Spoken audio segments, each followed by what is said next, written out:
Buenos días y buenas tardes para el doctor Oden. Le damos la bienvenida al cuarto encuentro de la actualización 2021 organizada por el Comité de Maternidad Segura y Centrada en la Familia del Hospital Municipal de Morón, Ostasiana B. de la Vignole. Hoy comenzamos el módulo asistencia al nacimiento y el trabajo de parto. Hoy vamos a contar con dos ponencias. La primera, dictada por el doctor Michel Oden, el nacimiento en un contexto científico nuevo, y la segunda ponencia por la licenciada obstétrica Marina Lembo, la observación del trabajo de parto. Quería destacar que hoy nos están acompañando algunas autoridades, como la directora de Salud Perinatal y Niñez del Ministerio de Salud de Nación, la doctora Gabriela Bauer, la directora de Maternidad y Salud Perinatal de la provincia de Buenos Aires, la licenciada Delia Sanlungo, el secretario de Salud del municipio de Morón, el doctor Martín Latorraca, y la Secretaría de Mujeres, Géneros, Diversidad y Derechos Humanos, Cintia Frías. El doctor Michel Oden, como ustedes saben, es francés, es médico obstetra, es un defensor del parto humanizado y los nacimientos respetuosos, y es un referente sin duda para todos los equipos de salud que asistimos y acompañamos nacimientos, también para aquellas personas que gestionan equipos de salud. Sin duda realizó muchas investigaciones científicas avalando que el parto, que debemos respetar los tiempos fisiológicos del parto y del nacimiento. Bueno, todo un honor para nosotros, muy agradecidos de su presencia, y le doy la palabra ahora al director del hospital, el doctor Jacobo Nettel.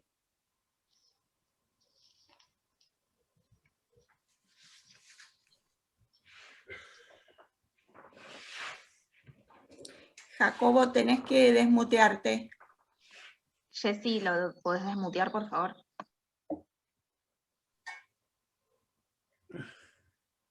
Ahí está. Hola, ¿se escucha ahí? Sí. Bueno, buen día a todas, a todos. Agradecerle, felicitar al comité por este trabajo que vienen haciendo, antes que nada. Agradecerle a todos los participantes por esta reunión, por participar hoy de la reunión, de esta charla que va a ser seguramente fundamental para todos. Y en representación de todos los trabajadores, todos los hombres y mujeres que trabajan en el hospital, darle la bienvenida, la cordial bienvenida al doctor Michel Oden, ¿sí? Contarle un poquito que conozco hace varios años su trabajo, sus libros, sus investigaciones. Esto lo pude compartir con mi compañera, voy a hacer una infidencia, con mi compañera, con mi esposa, que al igual que Liliana, la esposa del doctor, es doula y trabaja en el Hospital de Morón. Obviamente reconocer todo el trabajo que hizo, sus aportes, sus relevantes aportes sobre fisiología del parto y nacimiento, sobre la lactancia, ¿sí? Y esto trasciende, obviamente todos lo saben, pero esto trasciende no solo los científicos, sino que es un aporte fundamental para toda la humanidad, ¿sí? No quiero extenderme porque lo importante es hoy escucharlo a él, y nada más que agradecer su presencia y agradecerle porque todos los días nos hace recordar que para cambiar el mundo hay que cambiar la forma de hacer. Muchas gracias. Muchas gracias, doctor. Y ahora sí le damos la palabra a nuestro invitado, el doctor Michel Oden. Un momentito. Michel, je voudrais traduire très succinctement. Résume, oui. Un résumé. Nous avons écouté d'abord à la directeure de santé périnatale de la province de Morón, et après au directeur de l'hôpital, qui a raconté aussi qu'il est marié avec une doula. Et alors, ils sont très intéressés de connaître vos travaux, vos livres, et son épouse est aussi doula et elle travaille à l'hôpital de Morón. Alors, ils sont tous très intéressés sur vos idées, sur la naissance, sur la physiologie de l'accouchement. Il y a beaucoup de monde qui écoute cette conférence et tout le monde est très intéressé et très aussi encouragé par vos idées, vos travaux, Michel, en général. Donc, nous pouvons commencer, si je comprends bien. Oui. C'est l'heure de commencer. Alors, Vamos vous a allez ver. sans doute être déçus parce que mon intention n'est pas d'apporter des idées. Je ne veux pas apporter des idées. Mon projet est plutôt d'analyser les situations actuelles et à partir de là, de poser des questions. Et je vais éviter, Michel. au contraire. Oui. Allô? Oui, oui, continuez. Oui. Je vais éviter d'exprimer des idées, des opinions, des théories. Dice Michel que la idea de él no es analizar situaciones, más bien, por el contrario, es más bien evitar las opiniones y en el fondo hacer estudios y analizar las diferentes teorías al respecto sobre el nacimiento y el parto. En el fondo es evitar los análisis y más que nada hacer un intercambio de ideas. Ok. Alors, notre sujet aujourd'hui, c'est le tournant qui s'amorce dans l'histoire de la naissance des bébés humains. El otro punto muy importante es analizar el giro que está por llegar con respecto al nacimiento en el ser humano. Alors, je me crois autorisé à parler d'histoire de la médecine pour une raison que je vais vous expliquer très rapidement.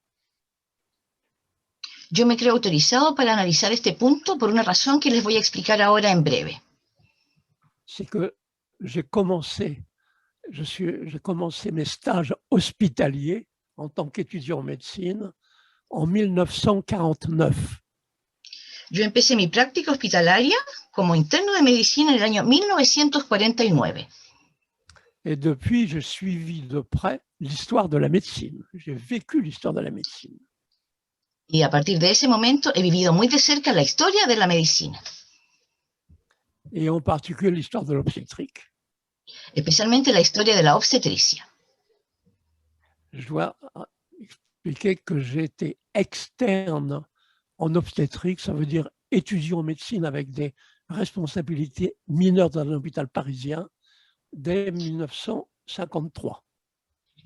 Yo trabajé como practicante externo en obstetricia en un hospital parisino desde el año 1953, es decir, que veía más bien el panorama general en la obstetricia, no los detalles. Alors, je peux résumer ma vision de l'histoire de l'obstétrique depuis le milieu du XXe siècle. Por lo tanto, puedo hacer un muy buen resumen de la historia de la obstetricia desde comienzos prácticamente del siglo XX. On peut dire qu'au cours de la deuxième moitié du XXe siècle, l'histoire de l'obstétrique a été avant tout influencée par des avancées techniques et technologiques. Podemos decir que la historia de la obstetricia desde mediados del siglo XX estuvo muy influenciada más bien por el desarrollo técnico. Et technologique. Y tecnológico. Les avancées techniques et technologiques. Avanzadas y conocimientos técnicos y tecnológicos. Par exemple, il y a eu la révolution plastique, l'apport des plastiques. Por ejemplo, tenemos la revolución del plástico. Le fait d'avoir des cathéters en plastique, des sacs en plastique, des tubes qu'on peut introduire partout dans le corps, ça a été une véritable révolution en médecine, la révolution plastique.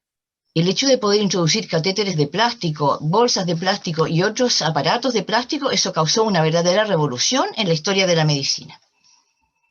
Il y a eu ensuite, ou presque très peu de temps après, il y a eu la révolution informatique. Tout le monde a entendu parler des moniteurs, etc. Poco tiempo después tuvimos la revolución informática. Todos ustedes conocen el uso de los monitores y otros aparatos en informática. Et puis, il y a eu des avancées spectaculaires en technique chirurgicale, technique de césarienne et anesthésiologie. También han habido grandes avances impresionantes en técnicas de cesárea, técnicas de anestesia y otras técnicas de operación. Toutes ces avancées techniques et technologiques, il fallait les absorber, les intégrer aux pratiques habituelles. Hay que integrar en nuestra práctica actual todos estos avances impresionantes en el área tecnológica. Au XXIe siècle, c'est différent. En el siglo XXI es diferente, sin embargo. Aujourd'hui, l'histoire de la naissance des bébés humains, de la médecine en général, de la naissance des bébés humains en particulier, est avant tout influencée par des avancées scientifiques. Hoy en día la historia del nacimiento de los bebés y todo lo que ello conlleva ha sido influenciado por los avances científicos. Nous commençons à être influencés par des disciplines scientifiques émergentes à évolution rapide. Estamos empezando a ser influenciados por acontecimientos de la revolución científica. Et les avancées scientifiques sont très différentes, ont des effets très différents des avancées purement techniques ou technologiques. Y estos avances científicos son muy diferentes de los avances puramente técnicos y tecnológicos. Les avancées scientifiques nous obligent à changer de façon de penser. C'est autre chose que d'intégrer des nouvelles techniques. Il faut changer de façon de penser. Estos avances científicos nos han forzado a cambiar nuestra forma de pensar, nuestra mentalidad. Donc, ce que nous allons faire ensemble, c'est que nous allons évoquer les situations actuelles. Vamos hoy día a evocar en conjunto la situación actual. Nous allons souligner que nous sommes dans des situations sans précédent. Para destacar que estamos en una situación sin precedentes. D'ailleurs, on pourrait dire la même chose pour toute activité humaine. Nous sommes aujourd'hui dans des situations sans précédent. Y podríamos decir lo mismo para toda actividad humana. Hoy día estamos en una situación sin precedentes. Que faire lorsqu'on est dans des situations sans précédent? ¿Y qué tenemos que hacer cuando nos encontramos en esta situación sin precedentes? Il ne faut pas émettre des idées, des opinions ou des théories. No hay que emitir ideas, opiniones ni teorías. Il faut d'abord formuler les questions appropriées. Lo que hay que hacer primero que nada es plantear las preguntas apropiadas. Nous sommes à l'époque, à l'ère des points d'interrogation. Estamos en la época, en la era de los puntos de interrogación. C'est le sens de mon avant-dernier livre. Y este es el título de mi último libro. Qui est déjà vieux puisqu'il a été publié en 2019, c'est déjà vieux. Y ya es antiguo porque fue publicado en el año 2019, ya está antiguo. Qu'est-ce que vous voyez sur la couverture de ce livre? ¿Qué ven ustedes en la tapa? D'interrogation en rouge. Un punto de interrogación en color rojo. Eh bien, voilà ce que nous allons faire ensemble aujourd'hui. Nous allons évoquer des situations sans précédent et ça va nous suggérer des questions. ¿Qué vamos a hacer hoy día? Vamos a evocar situaciones sin precedentes y eso nos va a hacer formularnos preguntas. Première situation sans précédent qu'il suffit simplement de décrire, d'analyser, parce qu'il ne s'agit pas d'opinion, de décrire ou d'analyser. La primera situación sin precedentes que simplemente vamos a describir, no se trata de analizarla ni de emitir opiniones, la vamos a describir. C'est qu'aujourd'hui, à l'ère de la pharmacologie moderne, qui inclut par exemple les perfusions d'ocytocine synthétique. Hoy día, en la era de la farmacología moderna, que incluye, por ejemplo, las infusiones de oxitocina sintética. À l'ère des césariennes faciles, qu'on fait avec de plus en plus de sécurité. En el área de las cesáreas muy fáciles que se realizan en términos de mucha seguridad. Eh bien, on peut observer à l'échelle mondiale. Podemos observar. À l'échelle mondiale, parce que je pense par exemple au fait que l'ocytocine synthétique en perfusion ne coûte pas cher et concerne aussi les pays en voie de développement. Podemos ver, por ejemplo, que el uso de la oxitocina sintética se emplea a nivel mundial porque no es cara, por lo tanto es muy utilizada. Eh bien, on peut dire qu'aujourd'hui, à l'échelle mondiale, le nombre de femmes qui mettent au monde leur bébé et le placenta grâce à la libération de leurs hormones naturelles, ce nombre est en train de devenir insignifiant. Podemos decir hoy día que la cantidad de mujeres que dan a luz en forma natural al bebé y la placenta, esa cantidad se está acercando peligrosamente al número 0. Or, dans le contexte scientifique actuel, on comprend que le flot hormonal libéré par la mère, qui inclut ocytocine, prolactine, endorphine, est considéré comme un cocktail d'hormones de l'amour. Hoy día sabemos que todo el flujo hormonal que libera la madre en el momento del parto, como la oxitocina, la prolactina y otras hormonas, se puede considerar como un cóctel de hormonas del amor. Aujourd'hui, un nombre important de femmes ne libèrent plus ce flux hormonal pour avoir des bébés. Y una cantidad muy importante de mujeres ya no liberan este flujo hormonal para dar a luz sus bebés. Les hormones de l'amour sont devenues inutiles dans la période critique qui entoure la naissance. Las hormonas del amor se han vuelto inútiles en el periodo crítico que rodea al nacimiento. Voilà un exemple de situation sans précédent. Este es un ejemplo de una situación que no tiene precedente. Plus besoin de libérer des hormones de l'amour pour mettre au monde bébé et placenta. ¿Qué necesidad hay hoy día de liberar una cantidad de hormonas del amor para dar a luz un bebé y también liberar la placenta? Je n'en dis pas plus, No voy a decir más, si ce n'est qu'en analysant cette situation, je pense que je suggère des questions. pienso que al analizar esta situación o al describirla simplemente ya estoy sugiriendo muchas preguntas. Je pense que vous réalisez que nous sommes à un tournant dans l'histoire de l'espèce humaine. Por eso les digo otra vez que estamos en un giro en la historia de la evolución humana. Je vais prendre un autre exemple de situation sans précédent. Y esta es una situación probablemente sin precedentes. Jusqu'à une époque récente, Hasta una época reciente, les femmes accouchaient là où elles vivaient. las mujeres daban a luz en el lugar donde vivían. Elles accouchaient chez elles. Esa era la situación normal. C'est-à-dire qu'elles accouchaient dans un environnement bactériologique familier et en général très riche, très diversifié. Esto significa que daban a luz en un ambiente bacteriológico amistoso y generalmente conocido. C'était comme ça.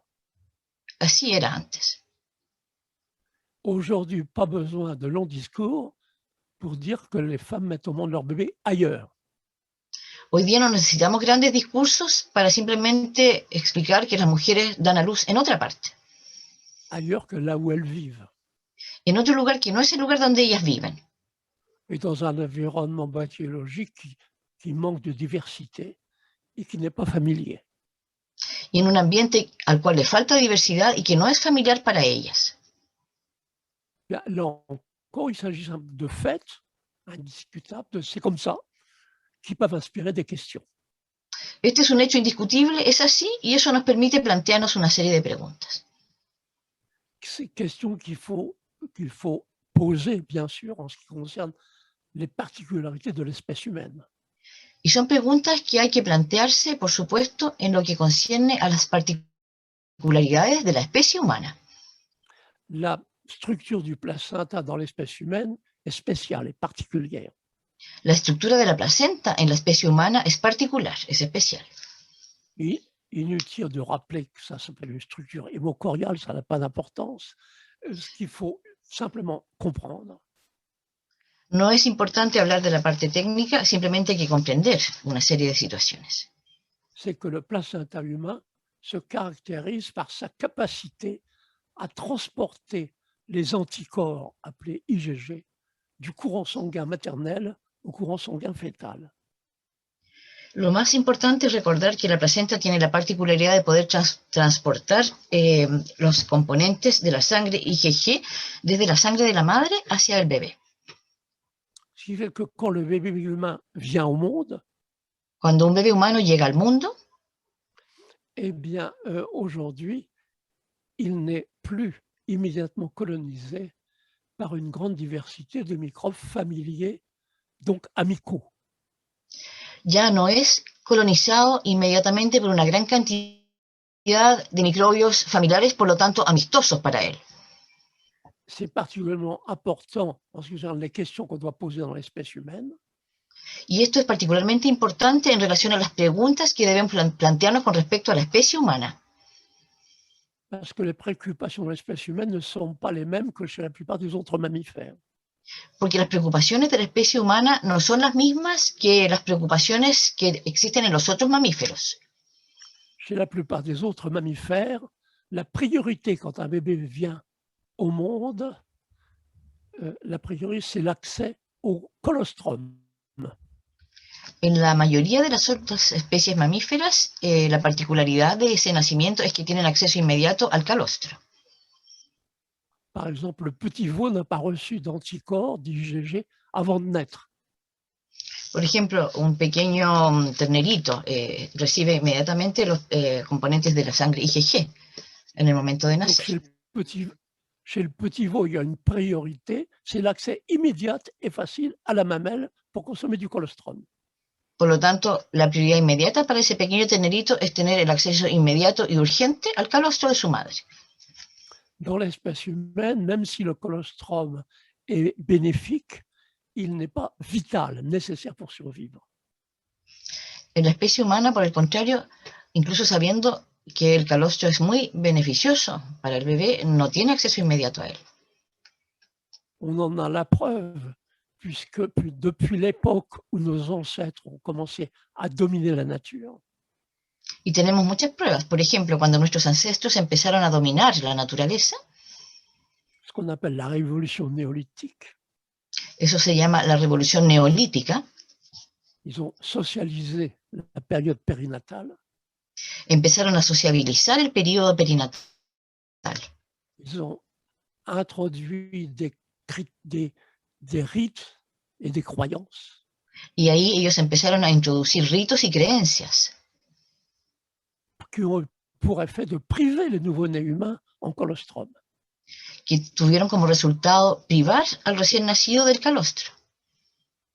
Depuis des millénaires jusqu'à une époque que j'ai connue, les bébés humains n'avaient pas accès au sein avant l'âge de 2 ou 3 jours.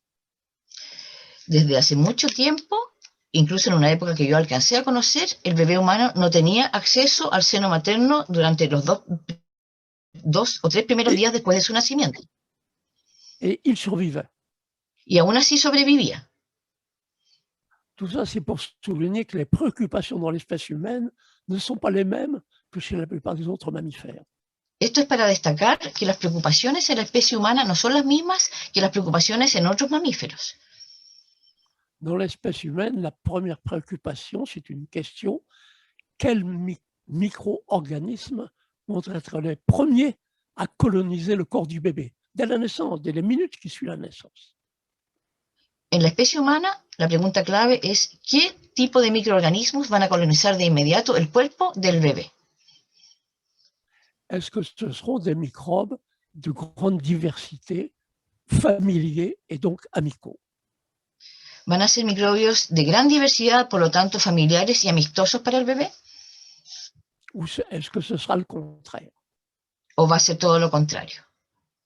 Alors, la question est importante puisqu'il s'agit en quelque sorte du début de l'éducation, de la programmation du système immunitaire. Y esto es muy importante porque se trata finalmente de la programación del sistema inmunitario. C'est-à-dire la façon dont se commence à se construire la santé, c'est à peu près la même chose. En otras palabras, es la forma en que empieza a construirse la salud, en otras palabras. Alors voilà, là encore, je décris la situation actuelle. C'est comme ça, c'est comme ça. Es así como en pocas palabras les he descrito la situación actual. Es así, es así. La plupart des bébés humains n'ont pas leur corps colonisé dès la naissance par une grande diversité de microbes familiers, donc amicaux. C'est nouveau. La mayor parte de los bebés humanos, al nacer, no son colonizados por una gran diversidad de microbios amistosos y familiares para él. qu'est-ce qu'il faut faire maintenant? C'est formuler des questions nouvelles. ¿Qué tenemos que hacer entonces ahora? Es formularnos preguntas nuevas. Exemple de question, est-ce que les dérégulations de plus en plus fréquentes du système immunitaire sont liées à l'environnement microbien au moment de la naissance? Y una pregunta muy importante sería la siguiente. ¿Todas estas desregulaciones del sistema inmunitario están relacionadas con el momento de nacer?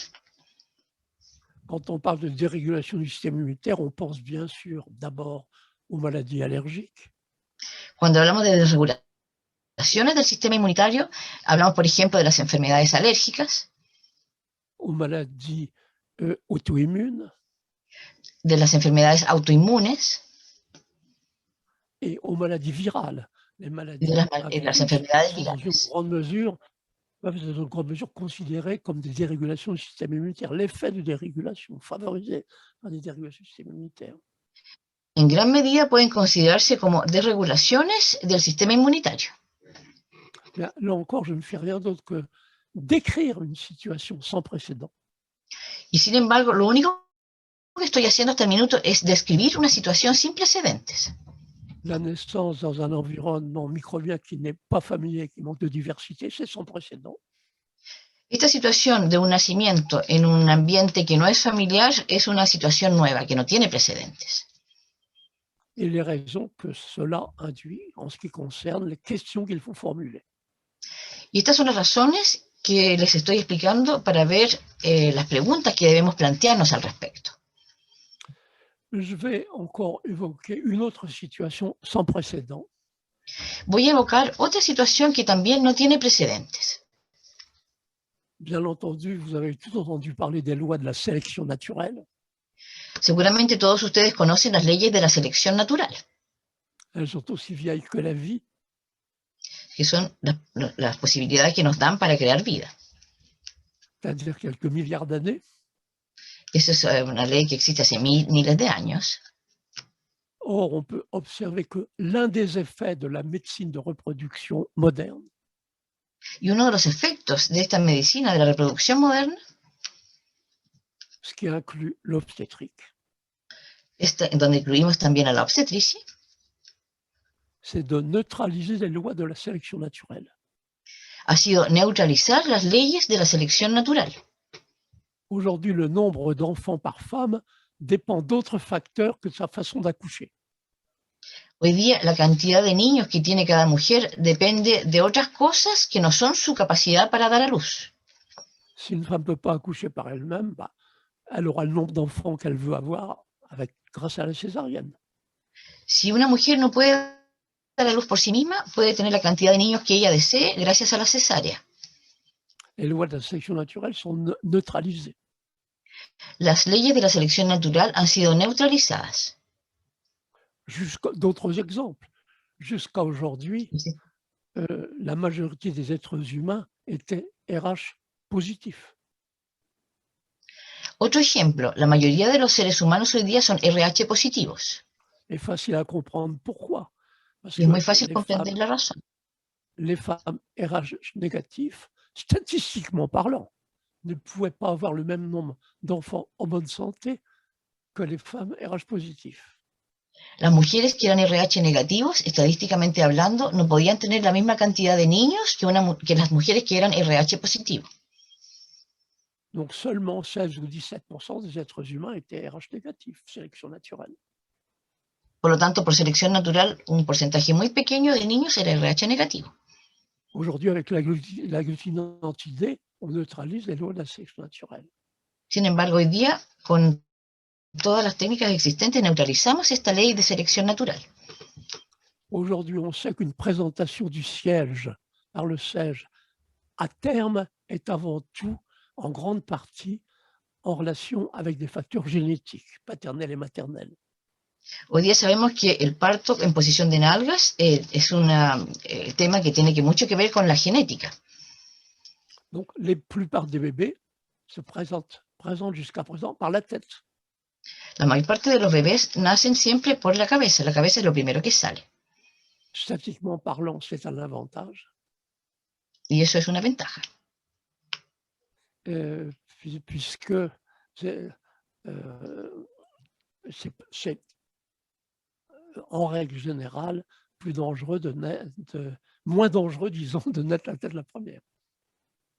Por lo tanto, en regla general, sabemos que es mucho menos peligroso un nacimiento de ese tipo que la presentación podálica. Aujourd'hui, avec les césariennes faciles, eh bien, là encore, on neutralise les lois de l'action naturelle. Por lo tanto, hoy día podemos decir que fácilmente neutralizamos las leyes de la selección natural. Aujourd'hui, tout bon mathématicien ou statisticien peut calculer à quelle vitesse la prévalence des présentations du siège va augmenter dans l'avenir. Hoy día se puede calcular fácilmente en forma estadística. Cualquier matemático puede calcular los porcentajes de este tipo de nacimiento, en que las nalgas salen, el bebé viene de nalgas. On pourrait multiplier ainsi les exemples. Michel, pouvez-vous répéter? Je n'ai pas écouté bien, s'il vous plaît. Oui, je disais, on pourrait multiplier les exemples. Podríamos multiplicar todos estos ejemplos. C'est ça. Mais le résultat, c'est comprendre, observer, il s'agit simplement d'observer que nous neutralisons les lois de l'action naturelle. Sin embargo, el resultado es comprobar simplemente cómo neutralizamos las leyes de la selección natural. Ça veut dire que de plus en plus d'êtres humains vont être dépendants de la médecine dès le début de leur vie. Esto significa que cada vez más los seres humanos estamos siendo dependientes de la medicina. Ce sont les faits, ce sont les faits. Estos son los hechos, simplemente los hechos. À partir de là, il faut formuler des questions. Y a partir de esta situación es donde tenemos que formular las preguntas. Donc, j'ai donné quelques exemples pour souligner que nous sommes dans des situations sans précédent. Es por esto que hemos planteado estas interrogantes para destacar que estamos en una situación sin precedentes en la historia. C'est bien compris quand on parle d'évolution des climats. Se comprende muy bien cuando hablamos de evolución humana. C'est bien compris quand on parle de la pollution des océans par les plastiques. También comprendemos muy bien esta situación cuando hablamos de la contaminación en los océanos por el plástico. Ce n'est pas compris pour des périodes critiques de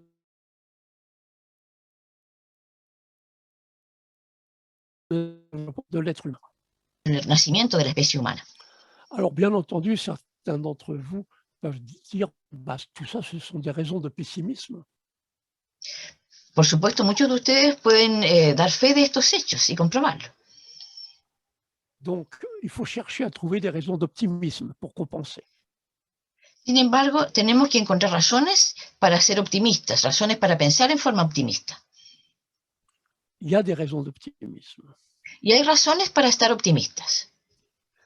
Parce que, en fait, la base de toutes les questions que nous soulevons, c'est l'incompréhension des besoins d'une femme qui accouche. Porque, de hecho, la base de todos estos planteamientos es la incomprensión existente con respecto a las necesidades de base de la mujer que está en trabajo de parto. L'incompréhension de la physiologie de l'accouchement. La incomprensión de la fisiología del parto. Qui a commencé sans doute il y a environ 10 000 ans. Que esto empezó más o menos hace unos 10.000 años. Quand nos ancêtres ont commencé à dominer la nature. Cuando nuestros ancestros empezaron a dominar la naturaleza. Alors, la domination de la nature a impliqué la domestication des plantes, l'agriculture. Esta dominación de la naturaleza implicó la domesticación de las plantas y de los animales. La domestication des animaux, l'élevage. También la ganadería, la domesticación de diferentes especies. On ne réalise pas souvent qu'elle a impliqué aussi la domestication de l'être humain. Sin embargo, no nos damos cuenta que esto implicó también la domesticación del ser humano. Et en particulier certains processus physiologiques dans l'espèce humaine. Y podemos hablar de ciertos aspectos fisiológicos de la especie humana. Et en particulier la façon de naître. Especialmente de la forma en que nacemos. On a assez de documents pour dire que pendant les époques paléolithiques, avant la domination de la nature, tenemos documentos e información que nos dicen que durante la época paleolítica, antes de la dominación de la naturaleza, les femmes s'isolaient pour accoucher. Las mujeres se aislaban para dar a luz. la domestication de l'être humain a impliqué la socialisation de l'accouchement. La domesticación del ser humano implicó también la socialización del parto, C'est-à-dire souvent la présence de quelqu'un auprès de la femme qui accouche. Esto significa a menudo la presencia de alguien cerca de la mujer que está en trabajo de parto. Et aussi la transmission de génération en génération de croyances et de rituels. Y la transmisión de generación en generación de creencias y de rituales. J'ai déjà évoqué un exemple typique de croyance très répandue. Les voy a mencionar una creencia muy extendida con respecto a este tipo de rituales. C'est la croyance selon laquelle le colostrum n'est pas bon pour le bébé humain. Y es la creencia de que el calostro no es bueno para el bebé humano.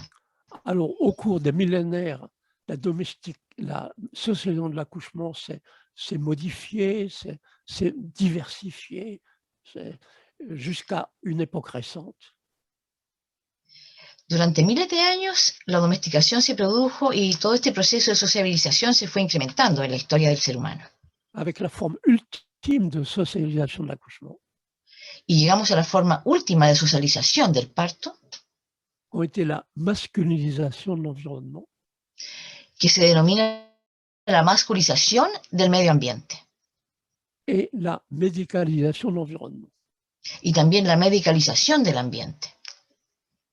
Et nous avons atteint une phase ultime Y llegamos a una fase última, où il n'y a plus beaucoup de femmes qui peuvent facilement accoucher par elles-mêmes. donde ya no existen muchas mujeres que puedan dar a luz por sí mismas. C'est comme si on avait atteint le bord du précipice. Es como si hubiéramos llegado al borde del precipicio. On peut dire la même chose des effets de toute activité humaine. Y podríamos decir lo mismo de muchas otras facultades humanas. Alors qu'on a atteint cette phase ultime, que peut-on faire? Y cuando hemos llegado a esta fase extrema, ¿qué podemos hacer? Il faut changer de direction. Lo que tenemos que hacer es cambiar de dirección. Il faut oser remettre en cause nos conditionnements culturels. Tenemos que empezar a cuestionar este condicionamiento cultural. Il faut penser autrement. Hay que pensar de otra forma. Or, il se trouve qu'aujourd'hui, Sin embargo, ocurre que hoy en día on peut introduire à ce sujet une note d'optimisme. podemos introducir a este respecto una nota de optimismo. Dans un contexte scientifique renouvelé, En un contexto il n'est científico pas renovado, utópico, il n'est pas impossible que nous puissions redécouvrir les besoins de base d'une femme qui accouche. no es imposible que podamos redescubrir las necesidades de base de la mujer en trabajo de parto. Mais pour ça, il faut deux conditions. Para eso se necesitan dos condiciones. La première condition, c'est de prendre pour point de départ une question nouvelle. La primera condición es tomar como punto de partida una pregunta nueva. Toutes les professionnels de la santé parmi vous, les sages-femmes, les médecins qui sont parmi vous, ont étudié des traités médicaux d'obstétrique. Todos ustedes, matronas, médicos, etcétera, profesionales de la salud, han estudiado los tratados obstétricos en medicina. Et s'il y avait un chapitre sur la physiologie de l'accouchement, le point de départ était toujours le même. Y en el capítulo de la fisiología del parto, el punto de partida era siempre el mismo. C'était une simple question, pourquoi l'accouchement est-il difficile dans l'espèce humaine? Voilà la question qu'on pose. Y es una pregunta muy simple que se plantea. ¿Por qué el parto es un proceso tan complejo en la especie humana? Et on offre toujours le même type de réponse. Y siempre se ofrece el mismo tipo de respuesta. On dit l'accouchement est difficile dans l'espèce humaine pour des raisons morphologiques, mécaniques. El parto es difícil en la especie humana debido a razones morfológicas y mecánicas. Et puis on vous montre des dessins du squelette de la mère, de la tête du bébé, etc. Et on dit, pour des raisons mécaniques, morphologiques, l'accouchement est difficile dans l'espèce humaine, point. y se muestran gráficos de las caderas de la mujer, el tamaño de la cabeza del bebé, y se explica que por estas razones el parto es difícil, punto. Pas besoin d'approfondir, puisque de toute façon, on ne peut pas changer le squelette d'une femme quand elles ont un bébé. Pas besoin de dire. No hay razones para ir más allá, porque en ningún caso podemos cambiar el esqueleto de la madre o la forma del bebé. Cela devient différent si on prend pour point de départ une autre question. La situación cambia completamente si tomamos como punto de partida otra interrogante. On peut résumer la question utile. Podemos resumir esta pregunta tan útil. Comment expliquer que occasionnellement, Como des femmes podemos, oui. accouchent très vite et très facilement? ¿Cómo podríamos explicar que ocasionalmente algunas mujeres dan a luz en forma muy rápida y muy fácil? Même au XXIe siècle, ça existe parfois encore. Il y a Incluso des femmes en el qui siglo accouchent très XXI, vite, très facilement. eso todavía existe. Hay mujeres que dan a luz en forma muy fácil. Des femmes qui n'ont rien de particulier sur le plan morphologique, mais elles ont tout juste le temps de réaliser qu'elles sont au travail et le bébé est né. Ellas no tienen nada particular en su plano morfológico, simplemente el trabajo de parto es muy rápido y fácil y dan a luz. Dans beaucoup ailleurs, il y a une expression qui qualifie ces femmes qui accouchent très vite sans avoir le temps de réaliser ce qui se passe. En muchos idiomas del mundo hay una expresión que grafica muy bien esta facilidad que tienen algunas mujeres para dar a luz. Alors, je peux vous dire l'expression habituelle en langue française, et Les Maria puedo Isabelle vous la traduira. Je veré si yo la connais. La expresión francesa, que es una expresión muy común que se usa en estos casos, a ver si la puedo traducir. Mais en langue française, traditionnellement, on parlait des pondeuses d'enfants. Ça veut dire des femmes Je qui comprends. mettent au monde leur bébé comme les poules pondent un œuf. Sí, en francés hablan de las mujeres que tienen bebés muy fácilmente como ponedoras de niños. Son como las gallinas, tal como ponen los huevos, ellas tienen sus hijos. Alors, je ne sais pas s'il y a une expression équivalente en langue espagnole, Yo no sé si existe mais una ça expresión n'a pas equivalente d'importance. en la lengua española, pero eso L'important, no c'est de tiene... prendre ça comme point de départ, la question point de départ, pourquoi occasionnellement l'accouchement est-il rapide et facile dans l'espèce humaine?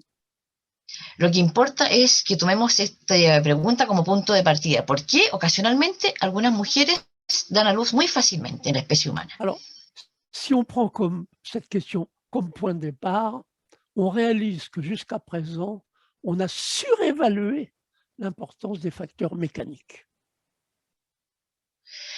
Si tomamos esta pregunta como punto de partida, podemos considerar que hasta el minuto hemos sobrevalorado la parte mecánica en el parto. On a sous-estimé des facteurs différents des facteurs mécaniques. On les a sous-estimés. Hemos subestimado otros factores diferentes, otros factores que no son de tipo mecánico. Ah, c'est alors qu'il faut prendre en considération ce que nous apprend aujourd'hui la neurophysiologie moderne. Y así es como tenemos que considerar lo que nos enseña hoy día la neurofisiología moderna. La neurophysiologie moderne nous offre de nouvelles clés pour comprendre la nature humaine en général et certains processus physiologiques en particulier. La neurofisiología moderna nos abre una nueva perspectiva con respecto a puntos muy específicos de la fisiología del ser humano. Alors, je vais résumer ça par un concept, ensuite j'expliquerai. C'est le concept d'inhibition néocorticale. Voy a resumir esto en un concepto que se llama la expresión neocortical. Bon, tout le monde sait que ce qui caractérise l'être humain, c'est son énorme cerveau. Ça se sait. Todos sabemos que lo que caracteriza al ser humano es su enorme cerebro. Par rapport à notre volume de notre corps, notre cerveau est 3 fois plus volumineux, plus développé que chez les autres membres de la famille des chimpanzés, par exemple. Con respecto a nuestro cuerpo, nuestro cerebro es 3 veces más grande y más desarrollado en comparación a otras especies como los primates. Et ce qui est extrêmement développé en particulier, c'est ce qu'on appelle le nouveau cerveau, c'est-à-dire le néocortex, le nouveau cerveau. Y lo que es extremadamente desarrollado es lo que denominamos el cerebro nuevo o neocórtex. le néocortex, c'est ce qui rend l'être humain tout à fait spécial. El neocórtex en el ser humano es muy especial. Alors, il se trouve que jusqu'à une date récente, Ocurre que oui. on présentait le néocortex comme un outil au service de fonctions physiologiques vitales. Hasta hace muy poco se presentaba al neocórtex como una herramienta al servicio de ciertas funciones del ser humano, apportant des informations sur l'espace, le temps, facilitant la communication. que aportaban facilidades para la comunicación y aportaba también información en una serie de actividades cerebrales. Il faut reconnaître que c'est un outil extraordinaire qui nous distingue de tous les autres mammifères. Tenemos que reconocer que sí es una herramienta extraordinaria en comparación a los otros mamíferos. C'est grâce à cet extraordinaire néocortex qu'on peut établir une communication par Zoom entre Londres et Buenos Aires. Y gracias a este gran desarrollo de nuestro neocórtex es como podemos establecer una comunicación por Zoom entre Buenos Aires y donde yo me encuentro, y Londres. C'est incroyable, cette puissance du néocortex humain, c'est incroyable. Es increíble la capacidad que tiene el neocórtex. Eh bien, jusqu'à présent, on considérait le néocortex comme un outil. Hasta hace muy poco se consideraba el neocórtex como una mera herramienta.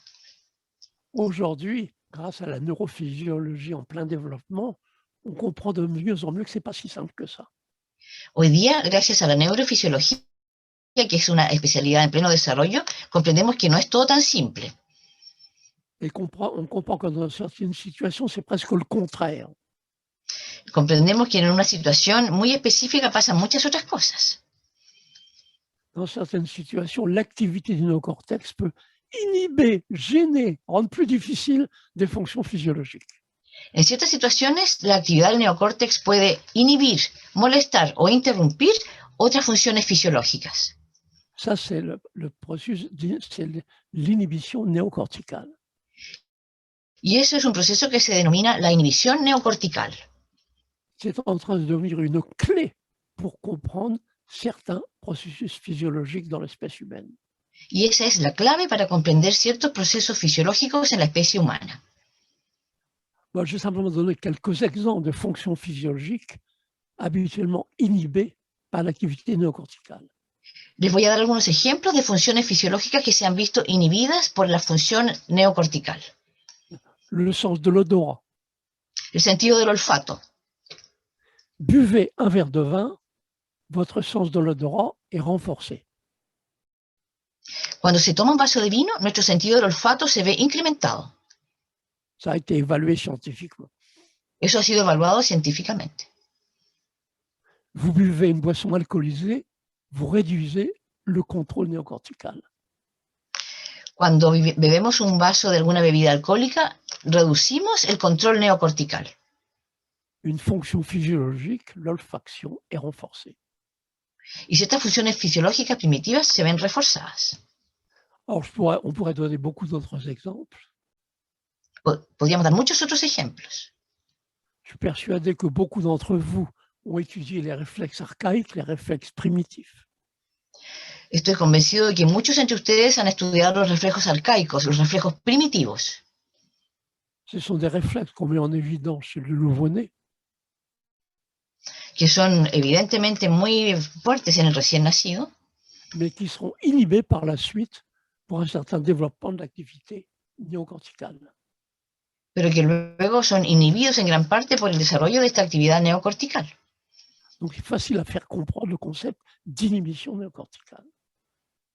Es muy fácil comprender entonces el concepto de inhibición neocortical. Eh bien, cela nous permet de comprendre la solution que la nature a trouvée pour rendre Esto nos permite comprender. Oui. La solution que la nature a trouvée pour rendre l'accouchement dans l'espèce humaine possible et même éventuellement facile. Esto nos permite comprender la solución que ha encontrado la naturaleza para que el parto se transforme en un proceso más fácil y más llevadero en la especie humana. Le processus de l'accouchement est un exemple de fonction physiologique inhibés par l'activité néocorticale. El proceso del trabajo de parto es un ejemplo de una función fisiológica inhibida por el proceso neocortical.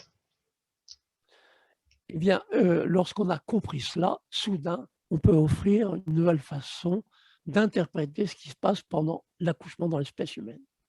Cuando hemos comprendido esto, podemos ofrecer nuevas interpretaciones con respecto a lo que ocurre durante el proceso del parto. Et je suis persuadé que même en 2021, beaucoup d'entre vous peuvent encore comprendre la solution que la nature a trouvée pour rendre l'accouchement possible dans l'espèce humaine. Y estoy persuadido de que muchos de ustedes, incluso en el siglo XXI, en el 2021, pueden comprender la solución que ha encontrado la naturaleza para hacer que el trabajo de parto sea más fácil. C'est une solution très simple. Le néocortex doit se mettre au repos. Y es una solución muy simple. El neocórtex debe ponerse a descansar. Accoucher, ce n'est pas le travail du néocortex, du cerveau qui pense, du cerveau logique, du cerveau qui fait des mathématiques, etc. Accoucher, c'est le travail de zones cérébrales archaïques. El trabajo de parto no es una actividad que corresponde al neocórtex, que está encargado de hacer cálculos matemáticos complejos y operaciones intelectuales. El trabajo de parto le corresponde al cerebro arcaico. Et certains d'entre vous savent encore. Y muchos de ustedes saben aún. Quand une femme peut accoucher facilement, rapidement, par elle-même. Y cuando una mujer quiere dar a luz fácilmente y rápidamente por sí misma, il y a un moment où elle se donne l'impression de se couper du monde, oublier ce qui se passe autour. Da la impresión de desentenderse de lo que ocurre a su alrededor. No le interesa lo que pasa en el mundo. Oublier ce qu'elle a appris, oublier ses projets, oublier ses plans, etc. Ella olvida lo que aprendió, olvida sus proyectos, olvida sus planes, etc. Se comporter d'une façon qui habituellement serait inacceptable de la part d'une femme civilisée. Se comporta de una forma que sería habitualmente algo inaceptable en una mujer civilizada. Elle ose jurer, elle ose crier. Ella se atreve a gritar, a decir groserías, a expresarse en voz alta. Avoir des comportements bizarres. Tiene ciertas conductas muy extrañas. J'ai des anecdotes fournies par des sages-femmes ou des doulas qui ont été mordus par une femme en plein travail. Tengo algunas anécdotas muy simpáticas que me han contado algunas doulas o matronas. Por ejemplo, algunas han sido mordidas por las mujeres en trabajo de parto. Mordre la sage-femme, ce n'est pas un comportement de femme civilisée. Morder a la matrona, obviamente, no es una conducta muy civilizada. Des anecdotes de femmes en plein travail qui perçoivent des odeurs que personne d'autre ne peut percevoir. Hay otras anécdotas de mujeres en trabajo de parto que perciben aromas que nadie más percibe. Un excellent signe de réduction de l'activité néocorticale. Ese es un signo excelente de reducción de la actividad neocortical. Et puis les femmes en plein travail qui se retrouvent dans des postures bizarres, inattendues, imprévisibles. Hay otras mujeres en trabajo de parto que se ponen en posiciones extrañas, inesperadas, muy poco normales. Souvent des postures typiques de mammifères. No lo escucho. Eh bien, on peut ajouter aussi, compléter. Michel, je ne vous écoute pas. Attendez, s'il vous plaît, attendez. Ah oui, je me suis demandé ce qui se passait. Ah, c'est bien, c'est mieux. C'était mon chat. C'était mon chat qui est venu ici et a appuyé le son, le volume. Je m'excuse. El disculpe fue mi gato que justo pisó el computador y me apagó el volumen.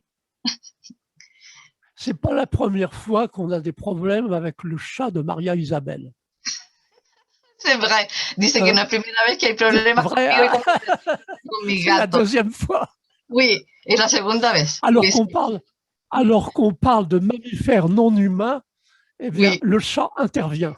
Oui, cuando hablamos de mamíferos no humanos, interviene mi gato. Oh, c'est extraordinaire, ça, oui. Oui. Et ce qui se passe aussi dans ces conditions, c'est que quelques jours après un accouchement, quand une femme a accouché vraiment par elle-même, très souvent, elle a Oui. complètement oublié de tout ce qui s'est passé pendant l'accouchement. Lo que ocurre también muchas Eh bien, veces es que una mujer... Oui. Lorsqu'on mêle tout cela, bah, ça permet de comprendre que ce qui a permis à une femme d'accoucher, c'est l'élimination du contrôle néocortical. Lo que ocurre también muchas veces es que una mujer después que da a luz ha olvidado muchas cosas de lo que ha ocurrido durante su parto. Eso es muy común. Y eso es lo que nos permite comprender la inhibición del cerebro neocortical. Et lorsqu'on comprend cela, eh Cuando se bien, comprende, on comprend de façon nouvelle quels sont les besoins de base d'une femme qui accouche. podemos comprender de una nueva forma cuáles son las necesidades de base de una mujer en trabajo de parto. Quand on comprend cela, on comprend qu'une femme qui accouche a avant tout besoin d'être protégée. Al comprender todo esto, tenemos muy claro que la primera necesidad de una mujer en trabajo de parto es la sensación de sentirse protegida. Le mot protection devient un mot-clé La palabra protección se transforma en una palabra clave contre tous les facteurs d'inhibition. contra todos los factores de inhibición. Et dans l'espèce humaine, en particulier, tout ce qui stimule le néocortex. Y especialmente en la especie humana, todo lo que pueda estimular el neocórtex. Protéger la femme qui accouche contre tout ce qui pourrait stimuler son néocortex. Proteger a la mujer en trabajo de parto contra todo lo que pudiese estimular su neocórtex. Alors là, on peut aller très vite quand on a compris cela. Es una forma muy fácil de comprender todo esto. Tout le monde sait que le langage stimule le néocortex. Una de las formas que estimula el neocórtex, por ejemplo, es el lenguaje. Il ne faut pas parler à une femme en travail. Por lo menos a la mujer que está en trabajo de parto. Hay que tener cuidado con las palabras. La lumière stimule le néocortex. También la luz estimula el neocórtex. Il faut faire attention avec le degré de luminosité dans l'endroit où la femme accouche. Hay que tener cuidado con el grado de luz que entra a la sala donde está la mujer. Tout ce qui attire l'attention d'une femme qui accouche stimule son néocortex. Todo lo que le llama la atención a la mujer en trabajo de parto estimula también su neocórtex.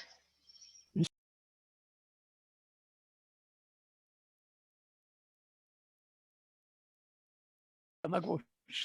Oui, oui, c'est vrai. Oui.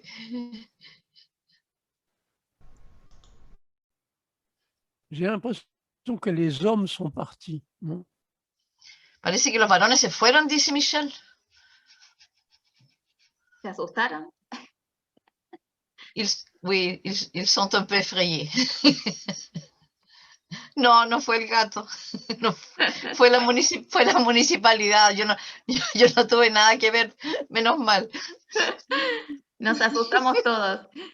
Bueno, Sí. si quieren pueden ya retomar, que ahí arrancamos y yo mientras sigo conectando a la gente. Ya, podemos empezar. Sí, estamos grabando igual, así que ya está. Ya. Michelle, on peut commencer maintenant, s'il vous plaît. Alors, je vais commencer maintenant et je pense qu'ensuite, on pourrait éditer et raccorder avec ce qu'on a dit précédemment. Hein, je Oui. pense. Oui. Quelqu'un pourra Ya, faire dice ça. que va a sur un peu. recomenzar. Mm. Sí, y después podemos editar y ver lo que estábamos viendo.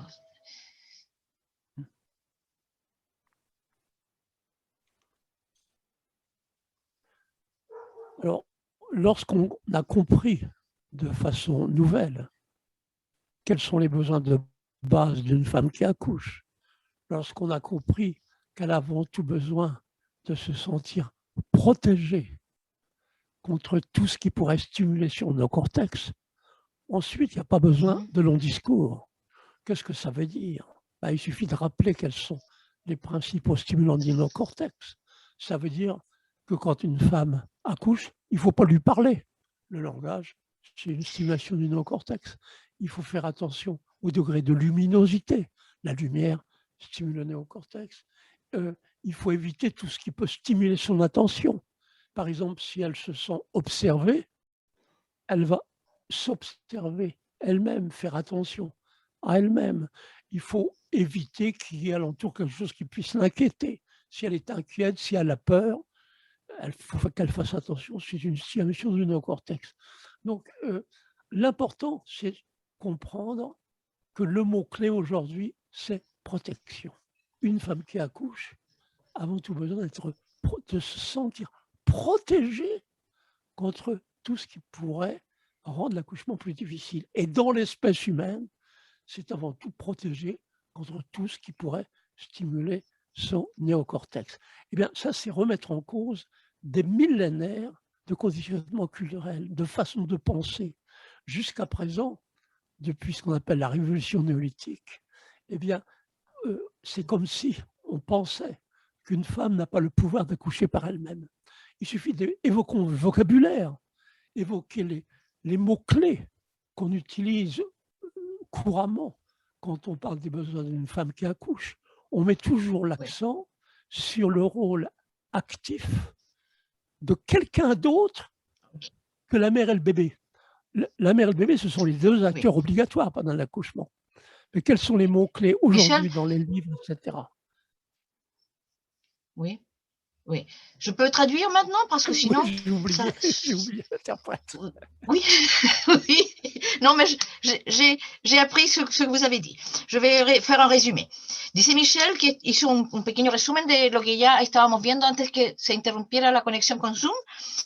Él dice que es muy importante conocer las necesidades de base de la mujer que da a luz y todo eso se sitúa en una palabra clave que es la protección. Protección de la mujer en trabajo de parto. Hay que protegerla contra el lenguaje, contra el exceso de luz, contra las palabras, contra cualquier estímulo que pudiera despertar su neocórtex. Por lo tanto, estamos aquí poniendo en cuestionamiento miles de años de sociabilización del parto. Ok, Michel, j'ai fait un petit résumé de ce que vous aviez dit. Oui, changer de façon de penser, ça veut dire en particulier changer de vocabulaire. Aujourd'hui… La forma… Oui. Oui, dice que la forma en que tenemos que proceder es cambiar nuestra mentalidad, nuestra forma de pensar, y eso implica cambiar nuestro vocabulario. Hoy en día, oui. Aujourd'hui, l'incompréhension de la physiologie de l'accouchement est culturelle. Hoy en día, la incomprensión de la fisiología del parto es un tema cultural. Elle est l'effet de millénaires de socialisation de l'accouchement. Es la consecuencia de miles de años de sociabilización del parto. Eh bien, aujourd'hui, il faut donc agir à l'échelle culturelle. Por lo tanto, hoy en día tenemos que actuar a una escala cultural. Il ne s'agit pas de s'adresser à un groupe ou à un autre groupe, il s'agit de s'adresser à tout le monde. No se trata de dirigirnos a un grupo o a otro grupo en específico, sino que a todo el mundo. Et en particulier à ceux qui font la promotion de ce qu'on appelle, de ce qu'ils appellent l'accouchement naturel. Especialmente a quienes hacen promoción y propaganda de lo que se denomina parto natural. Ils font partie de ceux qui ont besoin de changer de façon de penser. Tenemos que partir con esos grupos y cambiar la forma de pensar. Je vais illustrer ça avec la couverture d'un livre. C'est un livre écrit par un gourou américain de l'accouchement naturel au cours de la deuxième moitié du XXe siècle. Y voy a ilustrarles esto mediante un libro. Es un libro que fue escrito por un gurú del parto natural de mediados del siglo XX. Peut-être certains d'entre vous connaissent ce livre de Robert Bradley. Quizás algunos de ustedes conozcan este libro de Robert Bradley. Eh bien, regardez la couverture. Fíjense en la tapa. Le titre, El c'est título. sur Coach Childbirth. Se trata del coach del bebé, del nacimiento del bebé. Pour accoucher, vous avez besoin de quelqu'un qui vous guide, quelqu'un qui sait comment accoucher, qui vous guide. Para dar a luz se necesita alguien que nos guíe, alguien que nos diga cómo hacerlo, etc. Et pour aller encore plus loin, regardez sur le titre, qui peut être guidé? Qui peut guider une femme qui accouche? la renseigner, etc., l'aider. Y Husband, miren ustedes el un homme. título del libro. ¿Quién puede ayudar a la mujer que está en trabajo de parto? ¿Quién puede informarla, guiarla? El marido. Pour accoucher, vous avez besoin d'un homme qui va vous guider. Para dar a Et luz, ça, ustedes c'est necesitan un accouchement hombre naturel. que los vaya a guiar. Esto es un Et proceso même si vous natural. voulez, et si vous voulez en voir plus sur la couverture de ce livre écrit par un gourou de l'accouchement naturel, regardez ce qui est tout en haut. Miren, ustedes el título de este gurú del parto natural. Dice, método de parto natural. C'est ça. Ben, vous lisez le mot méthode et Se le lee mot método, naturel. la Ce palabra sont deux método. mots qui sont incompatibles. Entonces estos conceptos son incompatibles. Une méthode, quand il y a une méthode, c'est que ce n'est pas naturel. Cuando existe un método, significa que esto es algo que no es natural. Eh bien, tout ça, c'est pour souligner que cette nouvelle compréhension de la physiologie de l'accouchement, Todo esto para destacar que toda esta nueva comprensión de la fisiología del parto elle nous oblige à remettre en cause nos façons de penser à l'échelle culturelle. nos obliga a cuestionar nuestra forma de pensar en este tipo de sucesos. Et en commençant peut-être par ceux qui font la promotion de l'accouchement naturel. Y quizás deberíamos partir por quienes hacen la promoción del parto natural. Donc voilà, c'était une façon d'évoquer la physiologie de l'accouchement, une façon d'introduire quelques notes d'optimisme. Esta es una forma de introducir el tema para pensar que tenemos razones para estar optimistas. Lorsqu'on analyse la situation actuelle, il y a de nombreuses raisons de pessimisme, elles sont évidentes, mais il y a des raisons d'optimisme. Cuando observamos la situación actual, obviamente tenemos muchas razones para sentirnos pesimistas, pero sí también hay razones para sentirnos optimistas. On peut espérer des progrès dans un bon sens, dans un sens utile, si on prend pour point de départ de bonnes questions. Podemos esperar un progreso positivo si tomamos como punto de partida las preguntas adecuadas. Et si on ose remettre en cause la tradition. Se trata de cuestionar la tradición. Et c'est-à-dire la façon de penser. Esto tiene que ver con la forma de pensar. Aujourd'hui, on dit qu'il faut apprendre à entrer dans un nouveau paradigme. Hoy día se nos dice que tenemos que aprender a ingresar a un nuevo paradigma. Ce qui veut dire introduire de nouvelles façons de penser. Y esto significa introducirnos en una nueva forma de pensar. C'est beaucoup plus difficile que d'absorber de nouvelles techniques. Es algo mucho más complejo que simplemente absorber técnicas nuevas. C'est peut-être utopique. Quizás sea algo utópico. Mais utopique ne veut pas dire impossible. Pero utópico no significa que sea imposible. Donc voilà où nous en sommes aujourd'hui. Es así donde estamos hoy día. Alors, je vais terminer en soulignant que ce que nous avons dit à propos de la naissance des bébés humains. Quisiera terminar mencionándoles que lo que hemos comentado con respecto al nacimiento del bebé humano, on pourrait le dire à propos de toutes les activités humaines. lo podríamos extender a todas las actividades humanas. Dans tous les domaines, nous avons atteint les limites de la domination de la nature. En todos los campos, en todas las áreas, tenemos que aprender a ver cuáles son los límites de la dominación de la naturaleza por el hombre. C'est comme si nous étions au bord du précipice. Es como si estuviéramos al borde de un precipicio. Qu'est-ce qu'on peut faire dans une telle situation? ¿Qué se puede hacer en una situación de este tipo? Eh bien, changer de direction. Simplemente cambiar la dirección. Donc, il n'est pas utopique d'espérer que l'on osera changer de direction. Por lo tanto, no es utópico esperar que podemos cambiar la dirección de las cosas. Merci. Muchas gracias.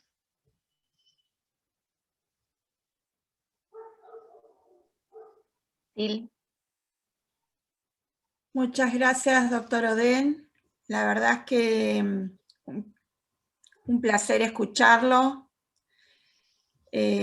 Bueno, como dije al comienzo, es un referente para los equipos que atienden y acompañan partos, poder repensar nuestras prácticas y realmente introducir nuestros conocimientos obstétricos cuando realmente es necesario, sino no intervenir. Y como darle dice tiempo, usted, perdón que te interrumpa, darle tiempo a María para que le pueda ir diciendo. Sí. Bien. Michel, Sylvana veut vous remercier par votre conférence. Elle dit que c'est vrai qu'il faut penser à ne pas intervenir, à essayer de laisser les choses se passer de façon naturelle.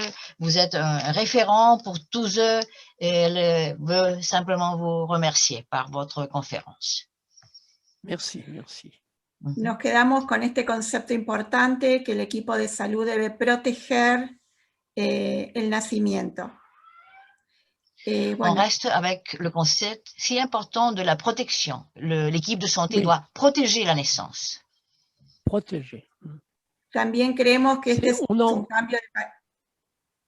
un cambio de paradigma que cuesta mucho, pero estamos en el camino. En nuestro país, esta semana se reglamentó la guía de parto respetado.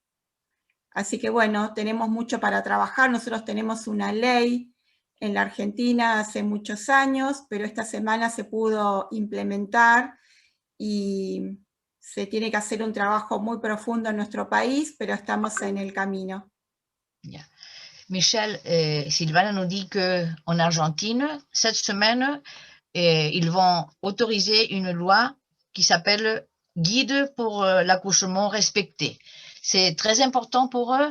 Alors, ça a été un travail de beaucoup de temps, mais ils sentent qu'ils vont dans le bon chemin à cet aspect, à cet égard. Oui, c'est bien de parler d'accouchement respecté, mais la condition préalable, c'est de bien comprendre la physiologie de l'accouchement. Pour la respecter, il faut bien la comprendre. C'est complémentaire. Para respetar el parto hay que comprender la fisiología del parto. Eso es la condición fundamental para lograr un parto respetado. Totalmente de acuerdo.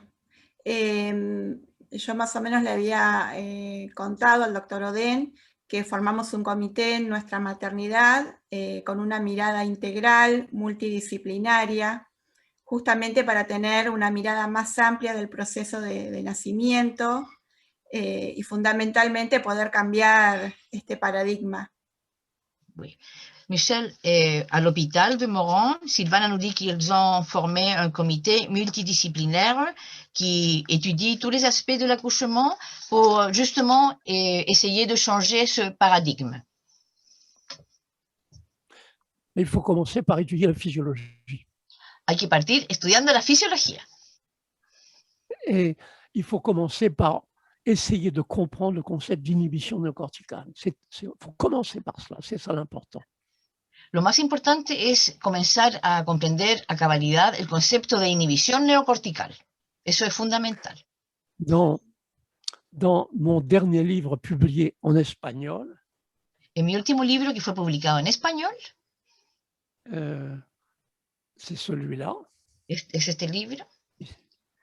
Il est publié en espagnol, mais en, comment dire, pas en imprimé, comment ça s'appelle, électronique, oui, mais vous pouvez l'avoir. Si, en digital, en format digital. Oui, oui c'est ça, en format digital. Oui. Oui. En fait, il est publié par Creavida de Buenos Aires. Dice que fue publicado en Buenos Aires, está en formato digital también y ha sido publicado en Argentina. Sí, nuestro comité tiene dentro de la bibliografía básica, obviamente, los libros del Dr. Odent.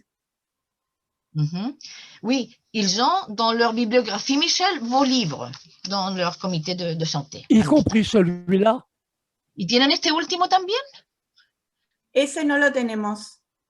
No, ils ne l'ont pas. Non. Ya lo vamos a adquirir. Mais ils vont l'acheter.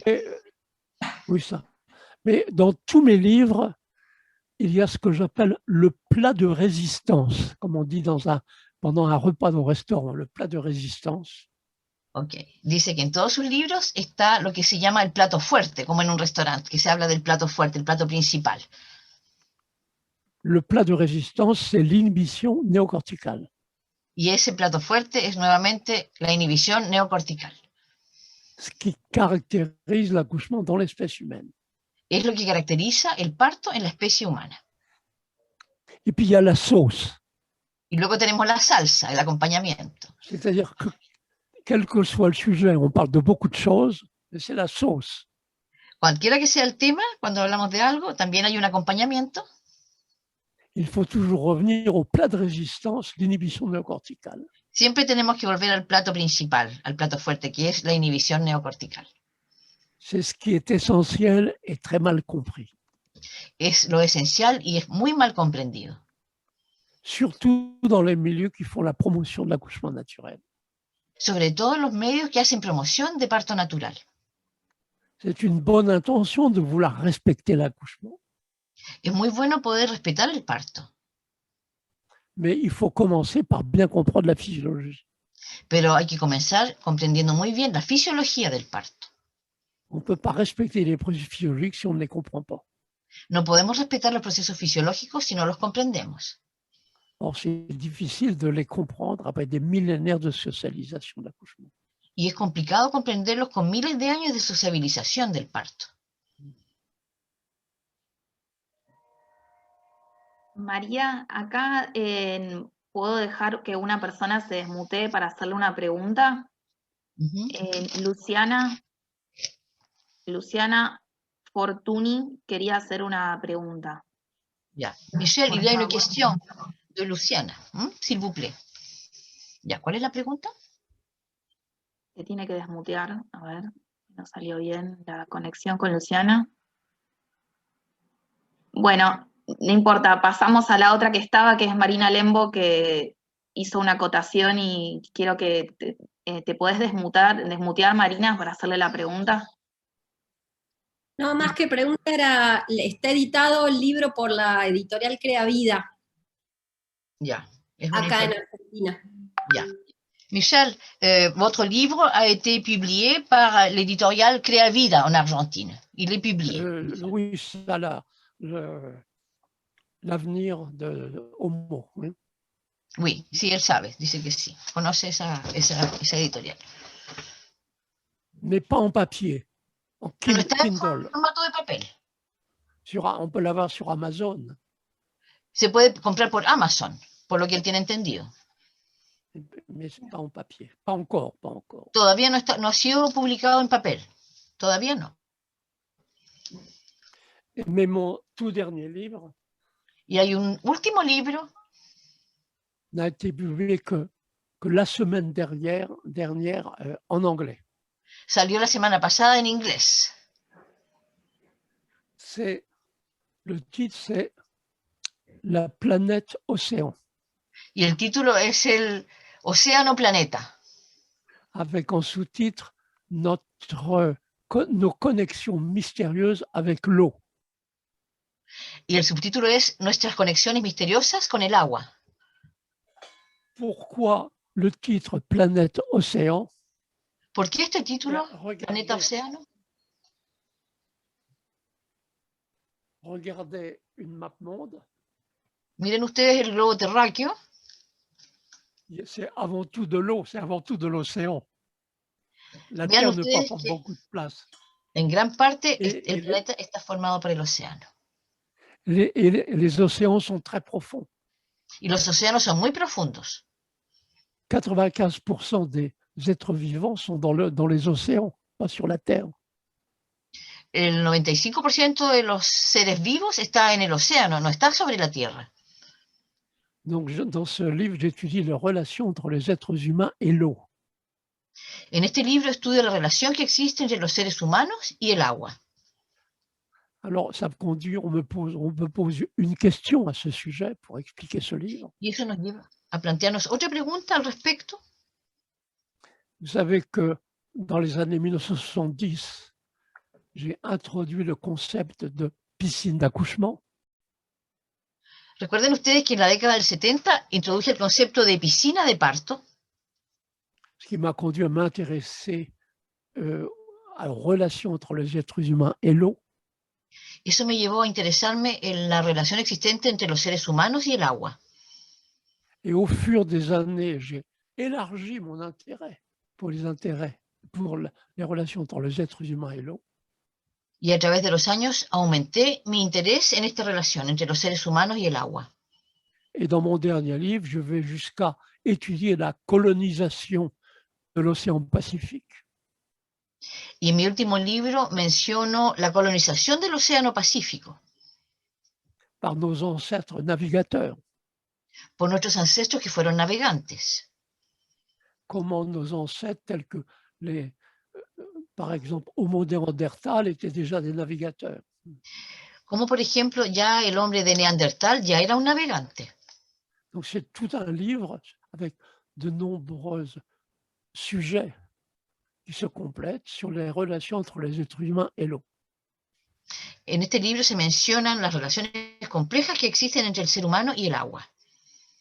Alors ce livre a été publié vendredi dernier. Este libro fue recién publicado el viernes pasado. En anglais pour l'instant. Por ahora es solamente en inglés. Continuons. Avons-nous encore le temps de parler ensemble, de bavarder? Les sujets sont multiples. Podemos continuar. Todavía tenemos tiempo de conversar. Genial, un placer escucharlos, están todos calladitos.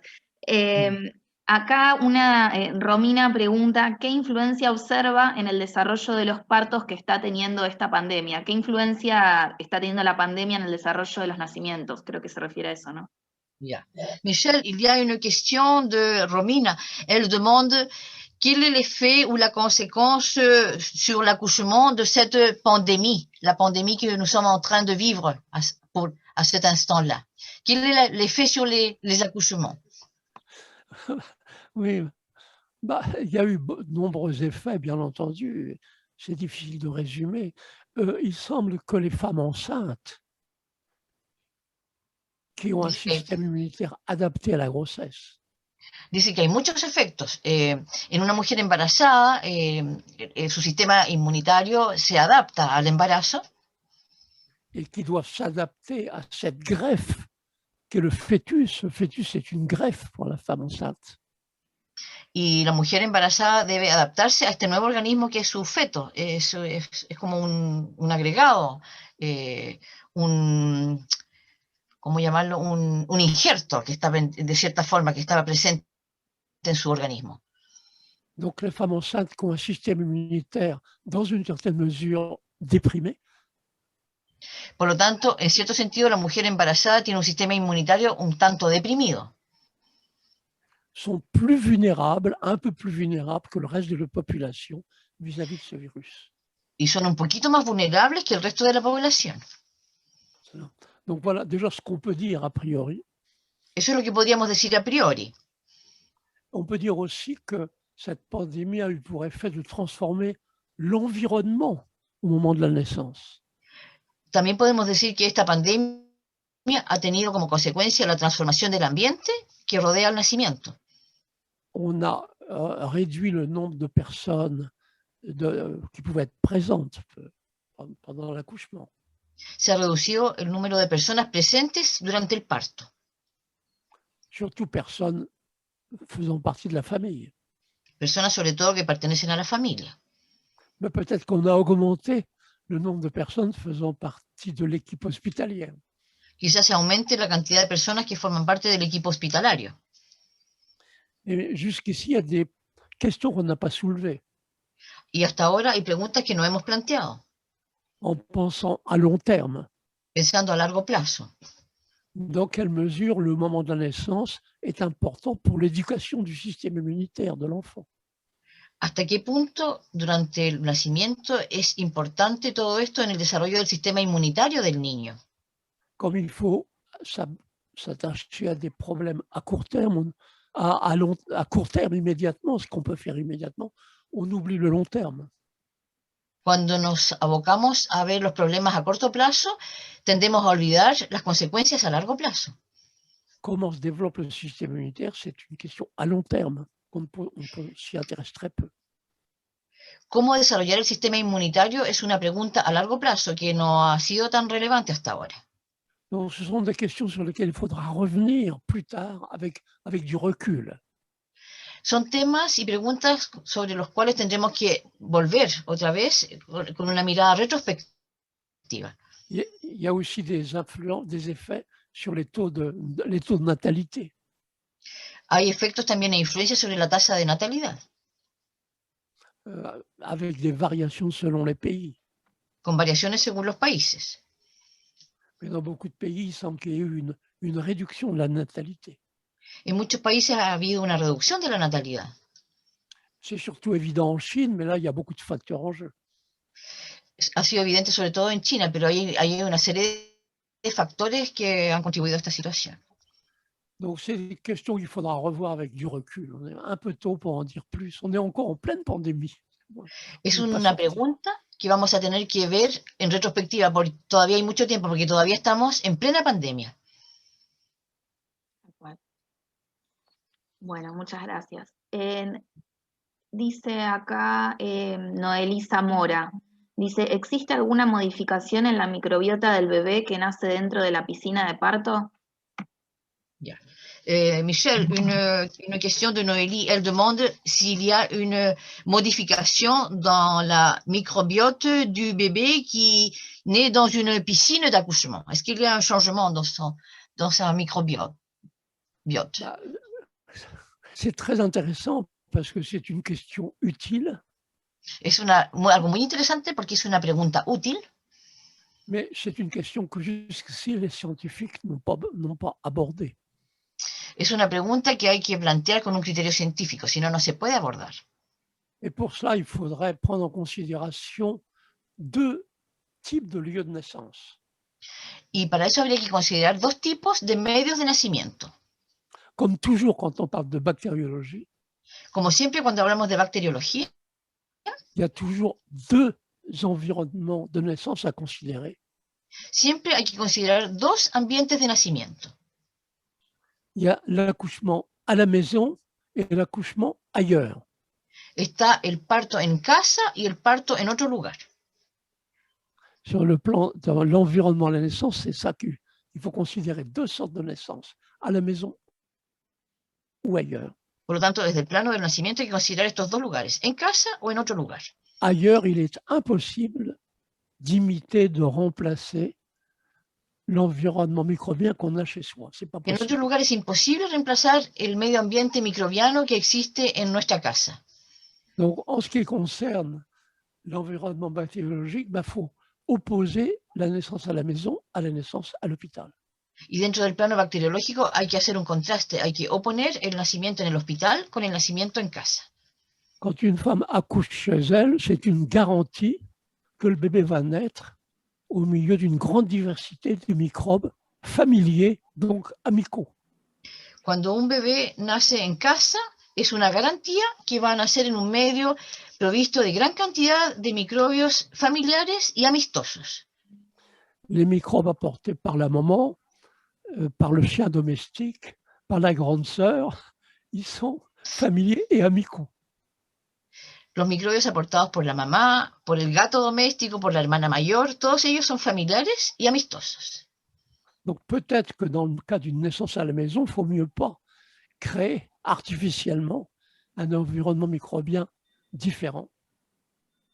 Por lo tanto, en el caso del nacimiento en casa, no habría que crear un medio ambiente artificial, un medio ambiente microbiano artificial. Avec un bébé qui naîtrait dans l'eau. Por ejemplo, con un bebé que nazca en el agua. En plus que ça n'a jamais été étudié. Eso no tendría ningún sentido. Alors, c'est différent en milieu hospitalier. En un medio hospitalario es completamente diferente. En milieu hospitalier, de toute évident, de toute façon, l'environnement microbien n'est pas familier.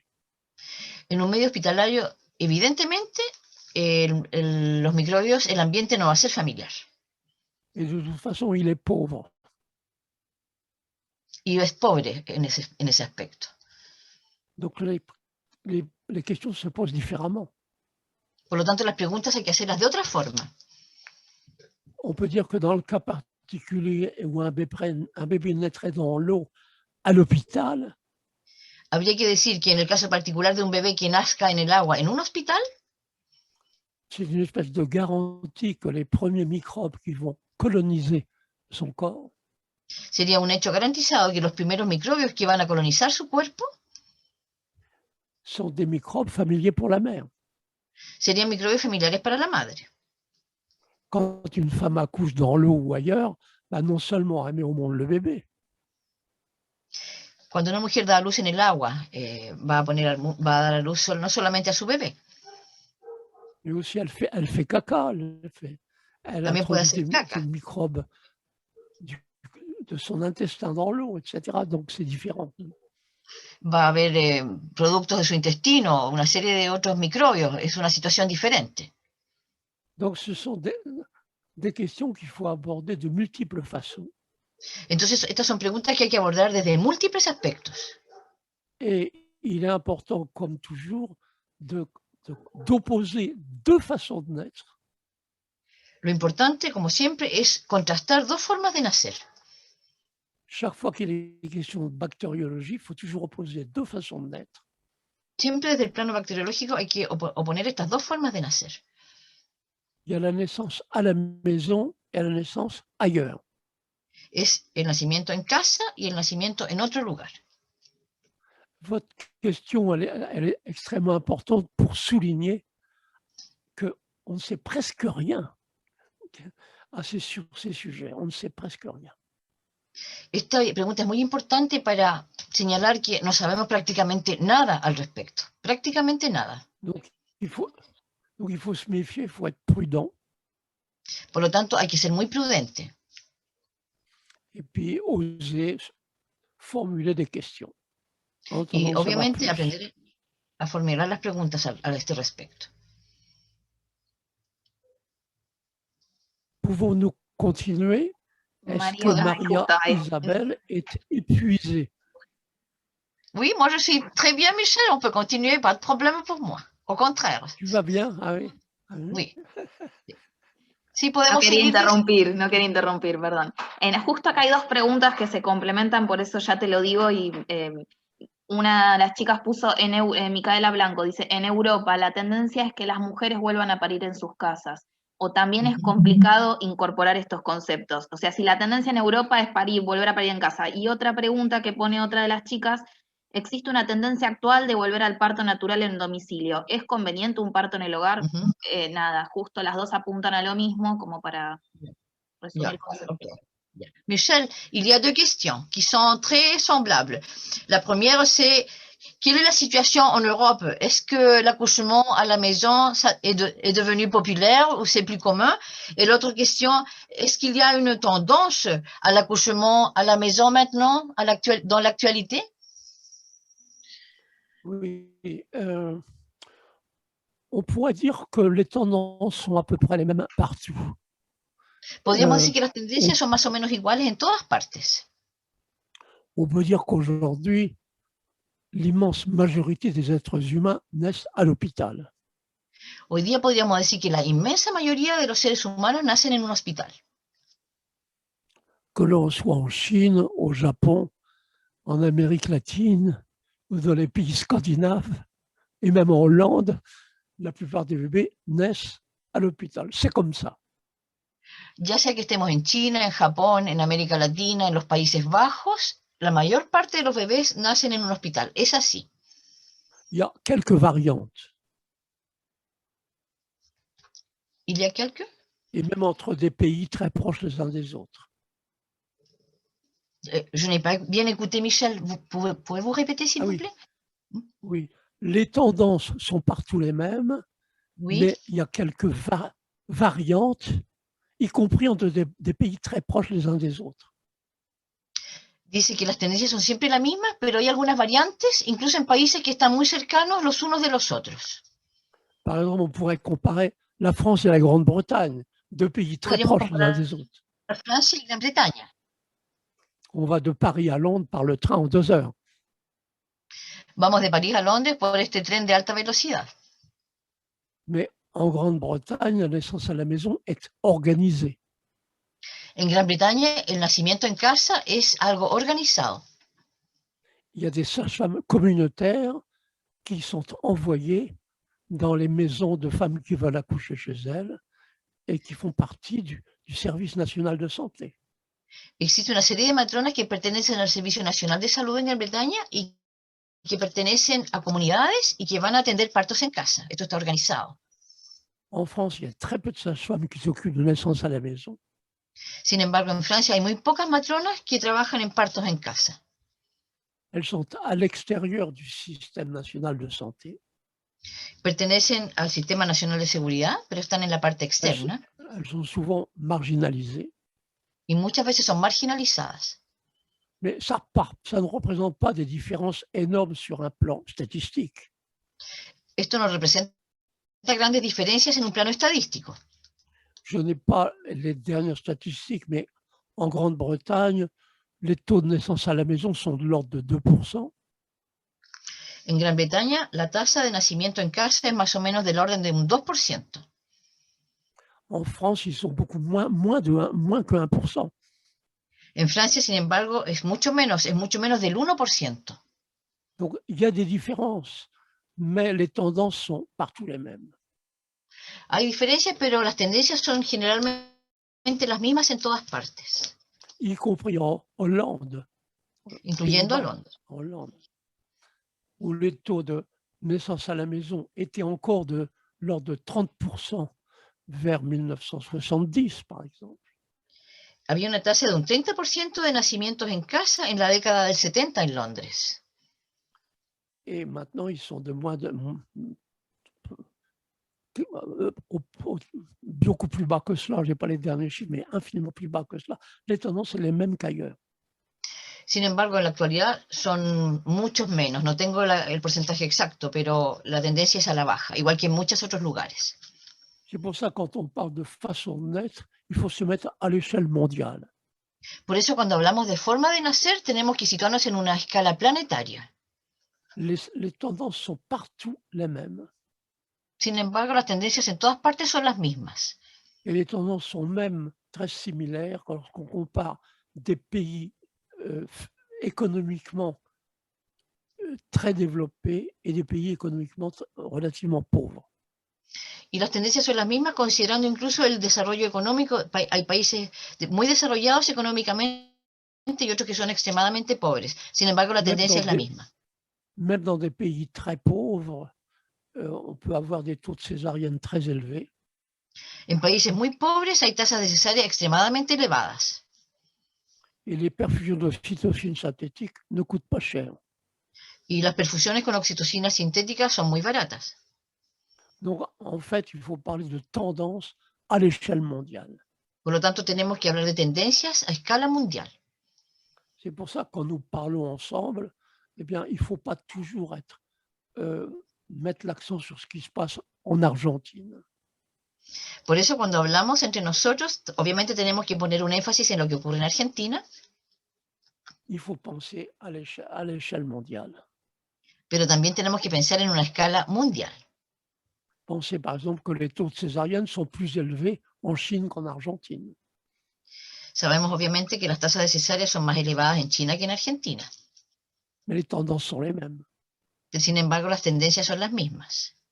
Donc c'est une question très utile, cette question, pour souligner que nous évoquons Entonces, un problème mondial. Nous pensons en termes d'humanité. Entonces, esta es una pregunta muy útil para destacar que estas tendencias mundiales debemos considerarlas a nivel de humanidad. Quand nous disons que les hormones de l'amour sont devenues inutiles pour la naissance du bébé et du placenta, bien, c'est vrai à l'échelle mondiale. Cuando decimos que las hormonas del amor se han transformado en algo inútil para el nacimiento del bebé y la expulsión de la placenta, esto es verdad a escala mundial. Ça veut dire que nous pensons en termes d'évolution de notre espèce, de l'espèce humaine. Esto significa que debemos pensar en términos de la especie humana, como expresión de la especie humana. Cette question est très importante pour souligner que le sujet que nous avons abordé ensemble aujourd'hui, Esta pregunta es muy importante para señalar que el tema que hemos abordado hoy día ce ne sont pas des sujets pour sages-femmes, no son solamente temas para matronas, ce ne sont pas des sujets pour doulas, no son temas solamente para las dulas, ce ne sont pas des sujets pour médecins, no son solamente temas para los médicos, ce sont des sujets pour tous ceux qui s'intéressent à l'avenir de notre espèce. son temas atingentes a todos quienes se interesan en el futuro de nuestra especie. Ce ne sont pas des sujets pour les femmes. No son mujeres, no Il y a son des temas de hommes mujeres. qui auraient le droit de s'intéresser à l'avenir de l'espèce humaine, pourquoi pas. Que deberían tener derecho a interesarse especialmente en el destino de la humanidad. C'est pourquoi j'ai fait remarquer qu'après la panne technique que nous avons eue, Es por esto que quiero señalarles que después de la panatécnica que tuvimos, les hommes avaient disparu, los hombres se desaparecieron. alors que le sujet que nous abordons concerne l'avenir de l'espèce humaine. Y aun cuando consideramos que el tema que estamos viendo se relaciona con el futuro de la especie humana. Pourquoi l'avenir de l'espèce humaine ne pourrait pas intéresser les hommes aussi? ¿Por qué el futuro de la especie humana nos interesa especialmente también a los hombres? Eh bien, puisque nous sommes à l'ère des questions, Como estamos en la era actual en este mundo, con este libro, je suggère que nous terminions cette séance par une question. les sugiero que terminemos esta sesión con una pregunta. Pourquoi seules les femmes s'intéressent à l'avenir de l'espèce humaine? ¿Por qué, más que nada, las mujeres son las que se interesan en el futuro de la especie humana? Et retenez la question. Y retengan la pregunta en su mente. Ne vous pressez pas pour apporter des réponses. Y empiecen a prepararse para responderla. Bonne soirée. Que tengan una linda jornada. Pas bonne soirée pour vous, pas encore. Pour moi, c'est bonne soirée. Para ustedes todavía no es en la tarde. Ustedes no. Ici, c'est quelle heure? Au Chili, c'est 10 heures, je crois. Et en Argentine, c'est 9 heures et quelques. Las 11 de la mañana, las 11:10. Son las 11 en Ici, Argentina. c'est C'est 11 heures en 3h15. 3h15 Oui. ici. Allá son las 3 y... María, ¿le podrías pedir que me... está ahí. Si nos puedes pedir con una canción que acá me ha pedido el público, porque... Disculpa, no te escuché. Que lo ha hecho en otras presentaciones de despedirse cantando. Acá lo pusieron y no sé, lo mandaron al frente. No te escuché bien, Leila. ¿Qué tengo que decirle? Disculpa. Si quiere despedirnos con una canción, porque él cantó en algunas de sus presentaciones. Ya, perfecto. Michel, les filles, les personnes ici présentes voudraient vous dire au revoir avec une chanson. Si vous pouvez, Ah, ça, c'est une très au bonne revoir idée. avec une chanson, oui. Ah oui, oui. Il y a une chanson qui est « Ce n'est qu'un au revoir ». Oui, c'est vrai, oui. Hay una canción que en francés es la canción del adiós. Ce n'est qu'un au revoir, oui. Mais vous pouvez chanter autre chose. Chantons. Cantemos. Moi, je connais cette chanson. Ce n'est qu'un au revoir, mes frères. Ce n'est qu'un au revoir, mes frères. Ce n'est qu'un au revoir. Oui, nous nous reverrons, mes frères. Ce n'est qu'un au revoir. Because in French language, it means au revoir, probably we'll meet again. In French, oui. Yes. Oh, sí, dice, nos vamos a ver de nuevo, es un hasta pronto. Eso dice la canción. Oui, oui. C'est ça. En français, ça veut dire sans doute nous nous reverrons. Vous connaissez cette chanson? En francés quiere decir hasta que nos veamos de nuevo. ¿Ustedes la conocen? Oui, Michel, on la connaît, on la chante aussi, en espagnol. Il faut la commencer sur un ton assez bas. Qu'un au revoir, mes frères, ce n'est qu'un au revoir. Oui, nous nous reverrons, mes frères, ce n'est qu'un au revoir. Nos veremos amigos, nos veremos hermanos, solamente es un hasta pronto. Eso dice la canción. Muchísimas gracias. Agradecerle de Muchísimas corazón. gracias, emocionadísimos, siempre en nuestro corazón y enormemente agradecidos por todos los aportes que hace para mejorar los nacimientos. Michel, Sylvana veut vous remercier par votre contribution pour la naissance, pour votre information. Merci beaucoup. Ça a été une séance magnifique. Merci beaucoup. Merci. Bonsoir. Bonne journée. Bonne journée. Entonces, A une adiós. autre fois. Y A que une tengan autre una fois. linda jornada. Hasta una próxima oportunidad. Muchas Au revoir. gracias, María Isabel. Gracias, muchas gracias. Un gusto. Ok. Bueno, qué placer que tuvimos. Dios, Sí, un gran hermoso, gusto muy nos dimos. Sí. Qué Sí, linda, qué buena predisposición que tiene además. sí. Él siempre es así, es maravilloso. Es maravilloso. Sí, Espíritu, impresionante. sí. Bueno, Conocimiento. Tremendo. Ya, me despido yo también porque creo que ustedes siguen con otra persona o con Sí, otra seguimos conferencia. con la próxima presentación. Yo me contacto más tarde contigo. Ya, muchas gracias y Muchas gracias por el privilegio de haber compartido con ustedes y haber trabajado con ustedes. Fue maravilloso. Muchas gracias. Gracias, igualmente, gusto. que tengas buena jornada. Adiós, chao. Me voy a salir. Adiós. Muy bien. Adiós. Bueno, continuamos.